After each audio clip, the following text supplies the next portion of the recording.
too low. Right?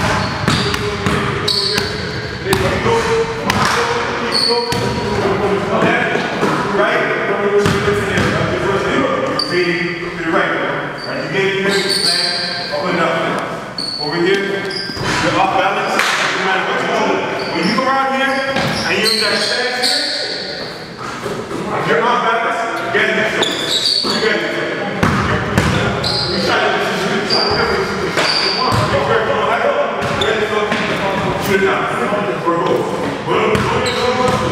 Alright? Let's go. Let's go. Come on. There you go. Let's go. Let's go. Come on, man. Let's go. Come on. Let's go. Make the shot, man. Let's go. Let's go. There you go. You gotta make all your moves. You gotta make them. You can't keep going on. Before you go to the next one, you gotta make them.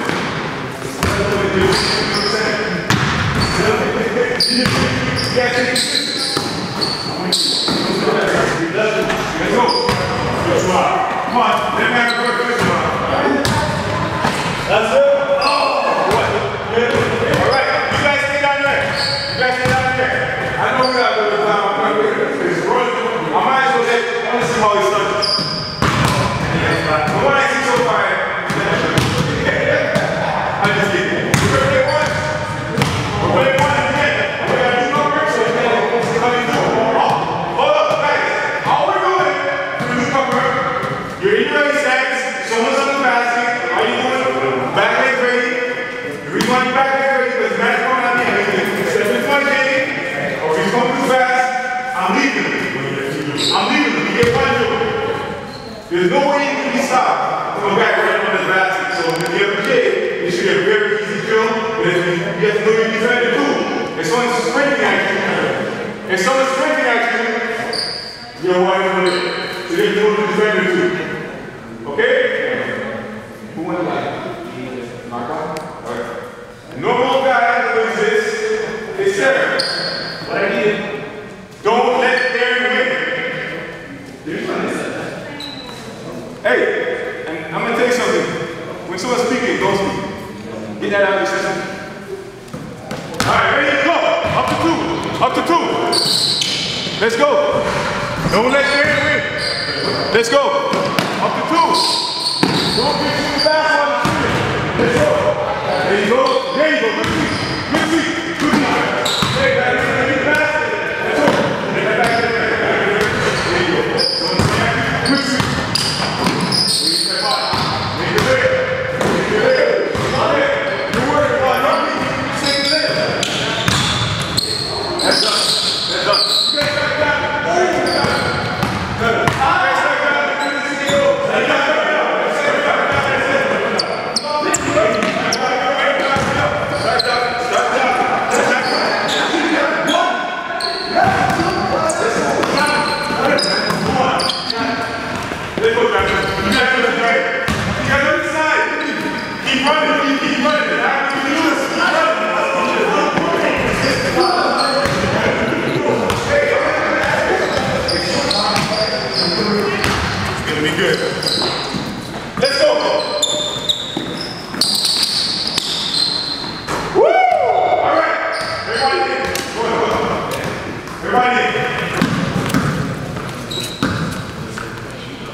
So we have a guest speaker, and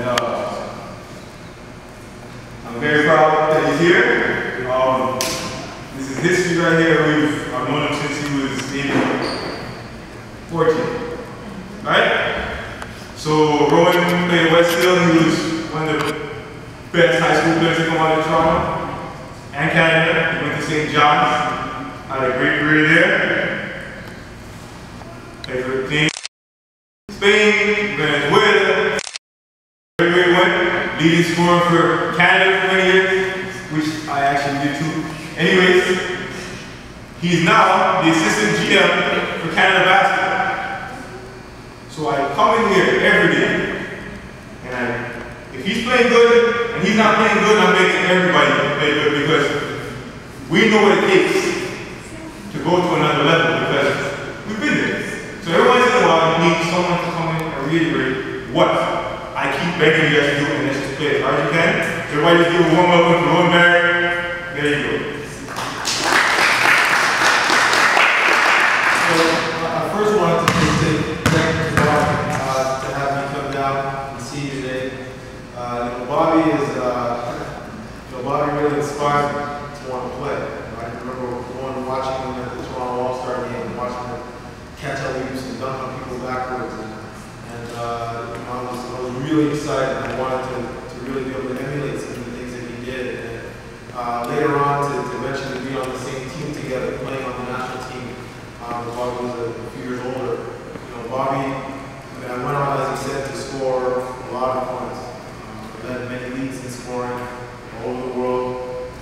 Really, Bobby's one of the top men scorer, right? I would shoot threes, and he would tell me, why are you shooting threes?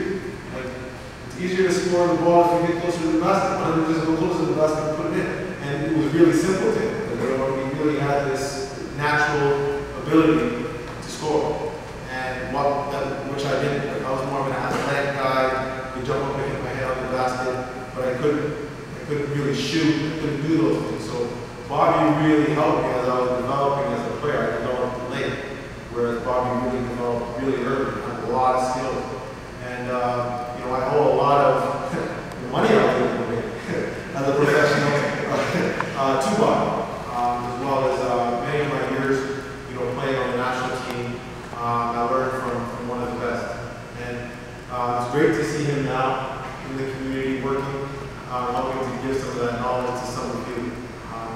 He's the one thing you can always count on Bobby is he's going to tell you straight. He's going to tell you exactly what he thinks. He's going to tell you exactly what he believes is the truth. And I believe that much of that can help you, okay, as you grow. As long as you're willing to. As long as your ears are open, your heart's willing, you will grow, right? You want to put the work in. I wanted to just share a little bit about my story because I think many times you guys are so young, you see players that eventually were successful, and you're not sure how they got there, and what was the road to getting there. And it's not all roses, right? It's not all beautiful, right? And I can stand here and tell you how important it is for you to get your education, but I can tell you that I went on and got my undergraduate degree in university. I went on and got my master's, right?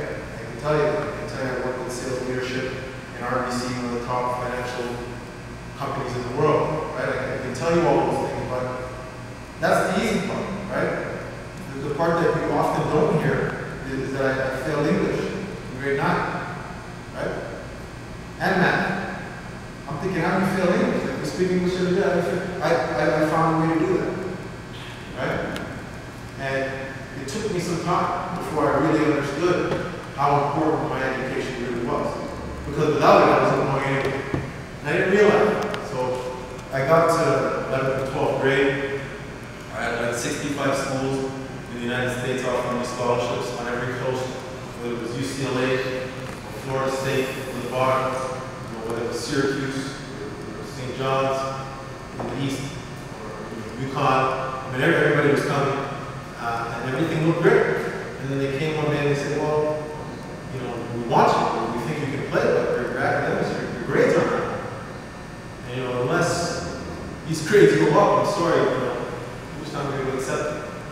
And I did all the work, you can't imagine, right? All summers, right? I wouldn't see my friends, I was traveling, right? I was one camp to another camp, come home, mom takes my clothes, she washes them, puts them back in the bag, back on the bus the next day, going to Pennsylvania, right? Then I'm with the Ontario team, we're there for 44 days straight, right? I put a lot of work in. And now at the end, when it's time to take the prize, my grades are high, right? And they told me my last year, they said, if you don't average 80% this year, you can't get your scholarship, right? So at that point, all the messages my mother was telling me, right? You need to do your schoolwork, it's important you need to do your schoolwork, on my past, it should be okay, right?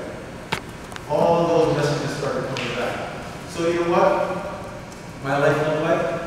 At 6:30 in the morning, what are you doing at 6:30 in the morning? Getting ready for school. At 6:30 in the morning, I was on my way to school. What are you doing at 7 o'clock in the morning? 7 o'clock in the morning, I was on the track running in the snow, right?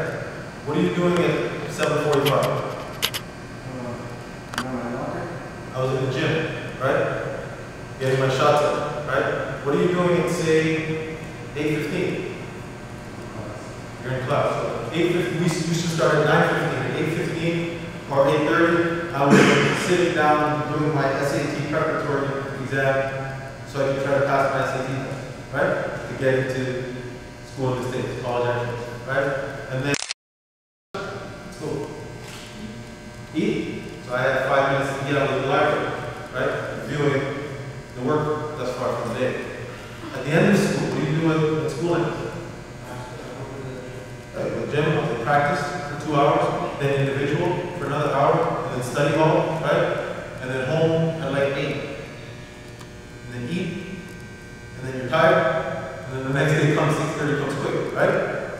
So I don't think you have to be that extreme to be able to get where you want to go. But if you did it like I did it, which is, yeah, I'll pay attention to school whenever. That's what happened. Luckily for me, I was able to recover in time. You know, and I averaged almost 90% better, right? And I started realizing that if I'm playing on the court and I can beat this guy 9, 10 out of 10 times, I do it, don't you? Or do you say, oh, you know what, I can take you 10 times, but I'll just take you 5 times. Give it to somebody else to do it, right? No, right? For me, grades were no different in school, right? Because there's 100 marks to get. Why settle to take 60? Get them all. Get all of them, right? It's no different, right? The approach is really no different. And once I started to really understand that, I was fortunate. Everything started working for me. I went down to school in the States, and the same thing. I was a scholar at the end of the year in New York City. Right? So New York is a very large place. There's a lot of people and many schools, right? And my family was more proud of that than anything I ever did on the court. And that really set me off, right? It was good. You know why? Because I went to college, and even though my first year in college, I had a captain in my team, right, at St. John's in the East. It didn't start that way. It started with me sitting on the bench, right? I never sat on the bench in my life, right? I captained my teams, I lead my teams. I had never sat on the bench. I came to college, I was sitting on the bench, right? It's the coach's fault. He doesn't know what he's doing. I'm better than that guy. Had all those feelings, all those thoughts, right? But one day, I looked in the mirror, and I said, you know what? I'm either going to give this up now, right? And just get a great education, or I'm going to go all out. And for me, my game was to practice, because I wasn't going to play. So I was going to go to practice every day, and as long as I could look in the mirror, at the end of the day, and say, you did every single thing that you could possibly do. That was going to be good enough for me. And so that's where it started. I couldn't shoot, right? I mean, Bobby, you guys are laughing, right? I had a wind-up shot. It was terrible, right? But 7:15 in the morning when everybody else was sleeping, I was in the gym. Shooting, right? Some of you boys are getting older, right? The girls are coming around, right? Right? I know your parents are around, right? Girl, right? You're paying attention. You say, you know what? It's fine. You know what? She really likes you. You know what? And if she's the real good one for you, she'll support you in what you do. Right? So, any girl that wanted to have time with me knew I was going to be in the gym. So, if you want to spend some time, can you catch? She can catch. She was rebound. Sorry about one thing. I didn't tell about you. Right? She was rebound. She was passing the ball back. And you know, I'll make my shots up. And then after we go for a Sunday or whatever, right? They got to work. And fortunately for me, I went from he can't shoot, Rowan, I can't play if you can't shoot. That's a good thing in the States, to tell you straight, right? You can't shoot. Like, how am I going to play you? You can't shoot. Every team plays a zone. Rowan, you're the best athlete in the league. Every time you come in the game, they play zone. I can't play you. What do you want? What do you want from me? Okay. So, I worked. I went from one of the worst shooters in the league to shooting a record 3-point percentage the very next year.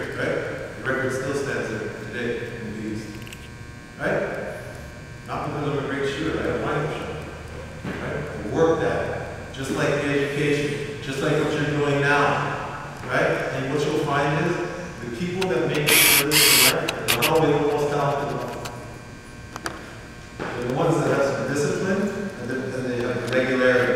They keep working at it, they keep working at it, they keep working at it. And when you find somebody that has a tremendous amount of talent and they have that ability to work at it, now you find a superstar. Now you find somebody like LeBron James, you find somebody like Kobe Bryant, you find people like this that no matter what they do, they're going to be successful because of their approach and the natural talent, right? So I share all those things with you to tell you that I've had some measure of success, but jumping to the moon clearly wasn't enough. That's why when I went to play with Bobby, I had to learn from him, right? And I got cut when Bobby made the team, right? Because I wasn't ready. But thanks for the tools, Bobby. Because eventually I did, right? And Bro, I love the fact you're saying that because now you guys can maybe listen to me a little. Come on. Bobby, first of all, I played basketball on 6 different continents, right? I played in the NBA a little bit, I played with the Raptors, I played a few games, I played with the Sixers, with Iverson, a few games, right? In terms of pure scoring, Bobby's the best pure scorer I've ever seen in my life. I played with a lot of like Ray Allen. Well, you know what? Iverson's a big scorer too, right? So That compliment is still good. I might have to put Iverson first, but Bobby was a great scorer. He was. But I'll tell you this, just getting back to where I was, you know, all these things started working well for me. I was going really good, school was going great, right? I was a graduate, I had a degree, I was doing some internship at the law firm, you know, the last semester of school. Everything's going great. Now I'm 32 points on national TV. Awesome. You know, they show like player of the game, like Chevrolet player of the game and all that, they still have that stuff. I was winning all those, right? But then, like 6 games before the end of my season, in my senior year, you know, I had, I think it was San Antonio, came and Portland, because now they were coming to the gym, they wanted to see me. And my coach said, Roman, if you ever wanted to play good, like, this is the night right here. 2 NBA teams are coming to watch you, let's go.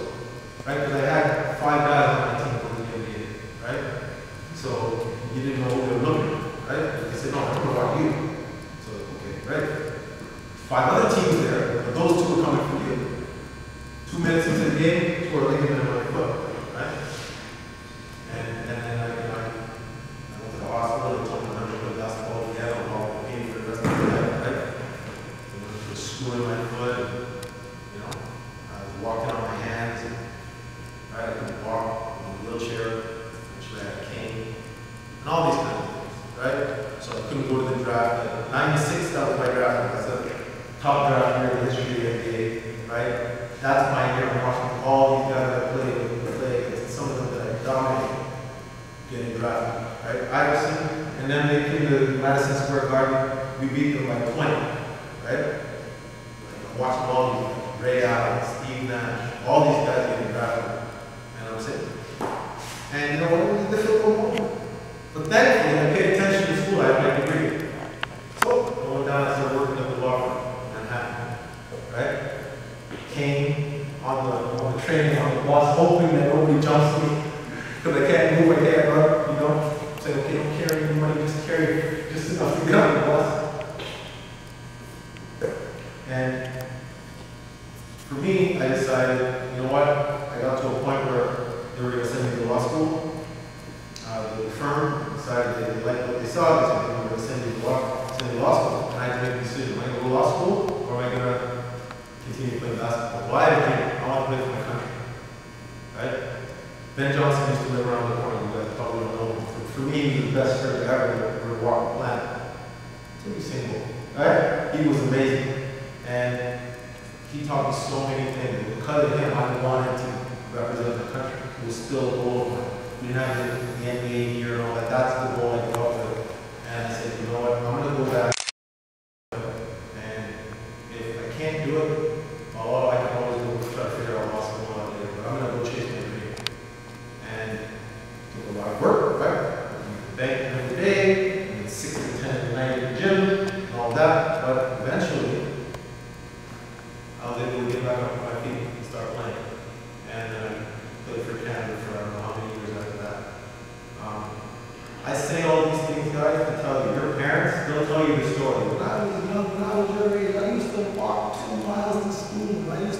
you know what? Many of them in their lives are more difficult than yours. Right? And they work as hard as they can so that you guys don't have to have even half the difficulties they have in their lives. Right? And I share that with you, and I share my story with you. My mom did as much as she could. Right? Some of you might not have your father around. For me, this is an excuse. Right? You can use this as a source of strength. Right? It's going to propel you to where you want to go, or you can use it as something to say, woe is me. I never had this. I never had that. I couldn't do this and I couldn't do that. I had my father out. Right? At 13 and 14, right? I was walking around the back of the house to make sure the doors were locked with my baseball bat. Right? With my mom's inside, I gotta make sure everything's okay. Right? In grade 9, I decided I'm going to university. Mom, you're not paying for anything. I'm getting a scholarship. I'm going to pay myself. You don't worry about that. Right? It's all how you choose to approach it. You boys have everything you need. You eat every day. You have shoes on your feet. You have clothes to wear. You have a safe environment to go to. You have more than everything that you need. Right? And because you're here, it also tells me that you have parents that will invest in your passions and support you. You guys have everything you need. Right? The only thing that can stop you is who? Yeah, it's you. It's you.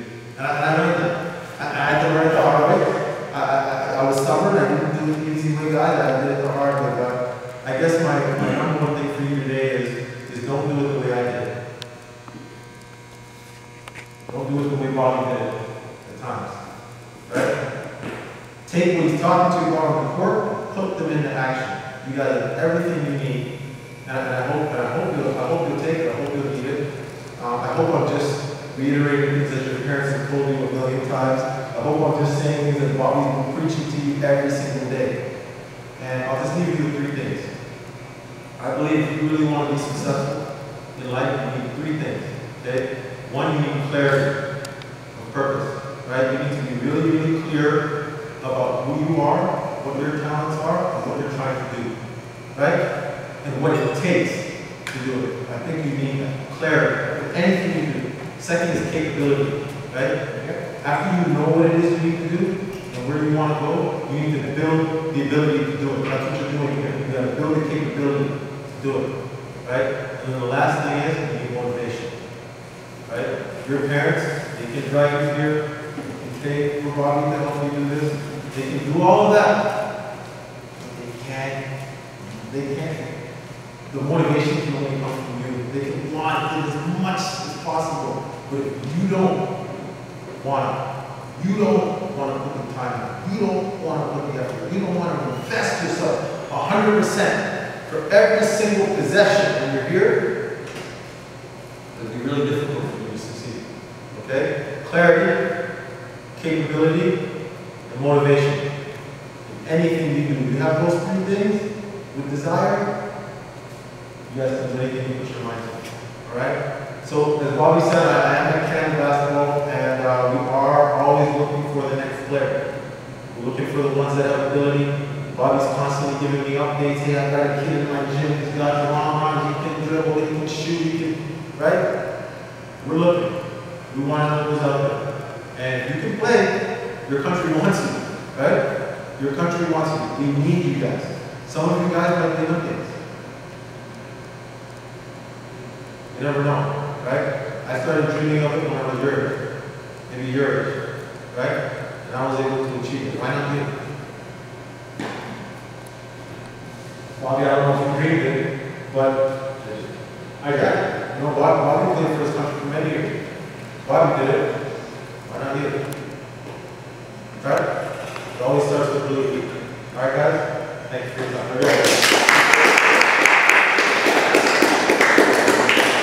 This guy here, he was more stubborn than what he told me. But for the turnaround that he did is ridiculous. Because not only did we fight on the basketball court, I said, look, Roman, do this, do that, you fight do that, and then you fight coaches, you fight whatever, and then one day he said, no, I'm fighting against the wall, and he just started doing it. He just scored on the team, he just scored on the country,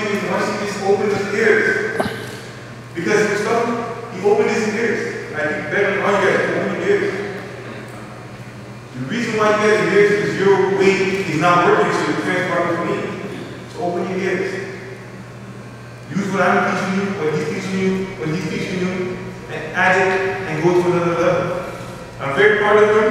The GM, assistant GM, well, Dax is in the NBA, so he's basically the GM of Canada basketball. I'm standing right here watching all you guys play every day. If you guys are good enough, you guys are confident. That's our relationship. It's not only basketball, we're friends. So if I knew somebody that can get me to a higher level, I'm coming every day and working my tail off. That doesn't make any sense if you come here and half-ass it. If I knew somebody that can give me a solid shit, play for Canada, play pro ball, I would come every day and just give you everything I have. Everything. So once again, I just want to thank Lord for coming. And when we can start training again, I don't need any more half-ass. He said, I don't hold anything back, you guys know that. So after today, when he said, no more half-ass. I love the fact he's here, he's my friend, he's for life, so it doesn't matter. But if anything, I get him to come back and he'll tell you more stories to let you know that, listen, life is not. Like right now, your parents are driving places, after a while, your parents are going to say, no, I'm not driving. You're going to get frustrated. Right? You're going to get frustrated. You got to want it yourself.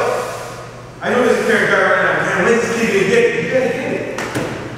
You got to get it. Why you got to get it? And the sooner you get it, the easier it's going to be.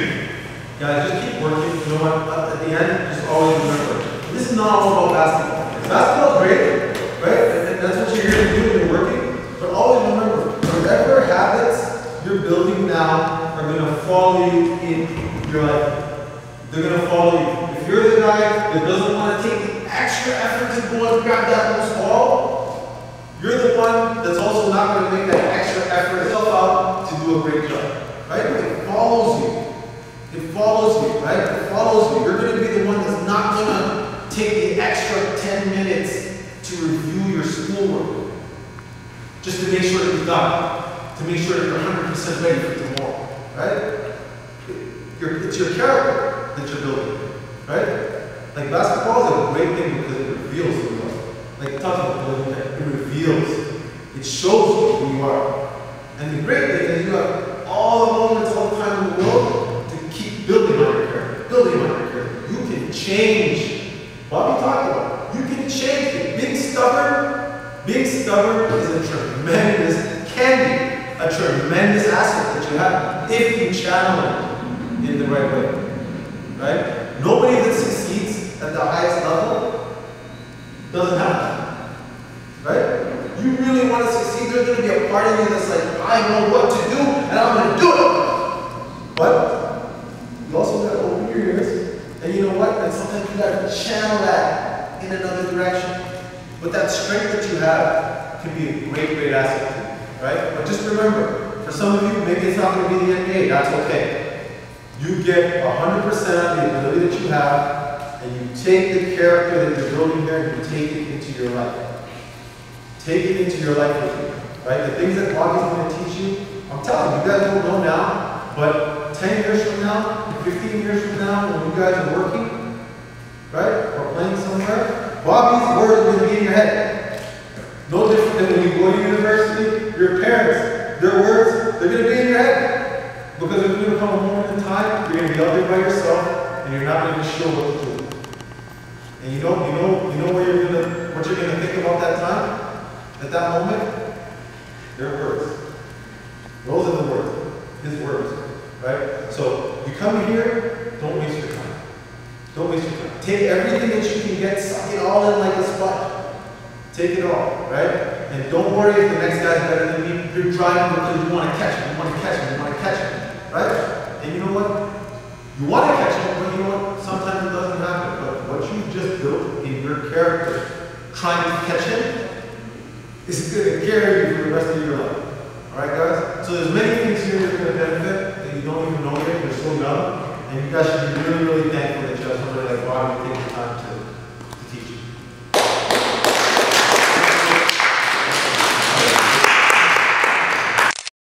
Alright guys, get up. The leaders are probably get up.